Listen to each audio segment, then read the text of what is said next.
एक शाम एक कॉलोनी में आसपास रहने वाले मित्र खड़े होकर बातचीत कर रहे थे कि तभी किसी अजनबी ने आकर पूछा, मैं इसी कॉलोनी में एक मकान खोज रहा हूँ, कैसे हैं यहाँ के लोग। उस ग्रुप में से एक समझदार से लगने वाले प्रौढ़ व्यक्ति ने उल्टा प्रश्न किया, जहाँ आप अभी रहते हैं वहाँ के लोग कैसे हैं। इस पर उस अजनबी ने कहा, वहाँ के लोग तो बहुत ही अच्छे हैं, बहुत मेल मिलाप वाले, दुख दर्द के साथी हैं।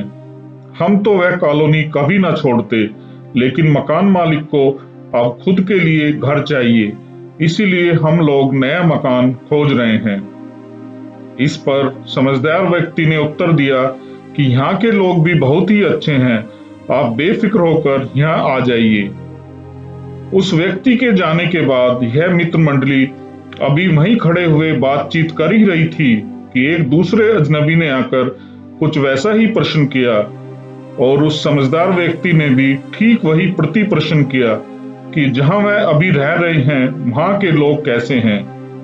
इस पर उस अजनबी ने कहा, क्या बताऊं, आए दिन लड़ाई झगड़ा, वहां के लोगों से परेशान होकर ही हम अपना घर बदलने की सोच रहे हैं। इस पर समझदार से लगने वाले उस व्यक्ति ने एक सपाट सा उत्तर दिया, यहाँ भी ठीक उसी प्रकार के लोग रहते हैं, आप इस कॉलोनी में नहीं रह पाएंगे, आप कहीं और ट्राई करें। उसके चले जाने के बाद साथियों ने आश्चर्यचकित होकर उससे पूछा, यह क्या, आपने 10 मिनट पहले वाले अजनबी से यहाँ के लोगों की तारीफ की और अब इस दूसरे व्यक्ति से बुराई कर रहे हैं, ऐसा क्यों। इस पर उस प्रौढ़ ने समझाते हुए कहा, पहले वाले को अपने पड़ोसी अच्छे लगे क्योंकि वह खुद अच्छा व्यक्ति है, और दूसरे को अपने सब पड़ोसी झगड़ालू लगते हैं। सब तो झगड़ालू हो नहीं सकते, पर क्योंकि वह खुद झगड़ालू किस्म का है तो उसका सबसे झगड़ा होता रहता है, क्योंकि हम खुद जैसा व्यवहार करते हैं वैसा ही हमें औरों से मिलता है। उदाहरण और भी अनेक हैं, जैसे कि एक ही कहानी पर दो लेखक एकदम डिफरेंट बुक लिखेंगे, क्योंकि उन पर अपने अनुभव, जिंदगी के प्रति उनका नजरिया आदि का स्पष्ट प्रभाव होगा। इसी तरह एक ही कहानी पर दो डिफरेंट फिल्मकार फिल्में भी एकदम अलग बनाएंगे, और आश्चर्य यह है कि एक ही बुक पर, एक ही फिल्म पर लोगों की प्रतिक्रिया भी एकदम अलग होती हैं, क्योंकि हम सब की अपनी पूर्व धारणाएं होती हैं, जीवन के संघर्ष और संस्कार अलग होते हैं।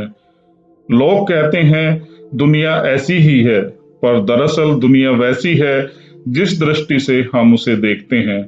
मतलब हम जैसे हैं वैसी ही दुनिया हमें दिखाई देती है। यह हम पर निर्भर करता है कि दुनिया को किस नजर से देखते हैं।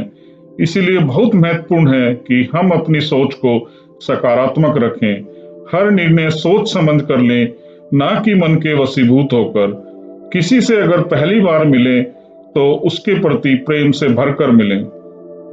दोस्तों, तो इसमें कोई दो राय नहीं है कि हम जैसा सोचते हैं हमारी छवि भी उसी तरह बनती चली जाती है, लेकिन सकारात्मक शब्दों के इस्तेमाल से हमारी छवि बेहतर हो सकती है। आप खुद के बारे में क्या सोचते हैं? क्या आप चीजों को सकारात्मक नजरिए से देखते हैं?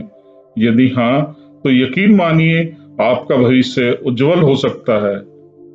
यह सच है कि आप जैसा सोचते हैं, आपकी नेचर, आपका दृष्टिकोण भी उसी के अनुरूप ढलते चले जाते हैं। उदाहरण के तौर पर, यदि आप अपने जहन में, अपने मन में यह बात बैठा लें कि आप क्रिएटिव नहीं हैं, तो इस बात की पूरी संभावना बन जाती है कि आप क्रिएटिव नहीं रहेंगे। दूसरी तरफ, अगर आप खुद से लगातार ये कहें कि आप क्रिएटिव हैं, तो सचमुच एक दिन आप रचनात्मक तरह के व्यक्ति बन सकते हैं, और जीवन में एक दिन ऐसा जरूर आएगा जब आप क्रिएटिव आइडियाज के मालिक बन सकते हैं।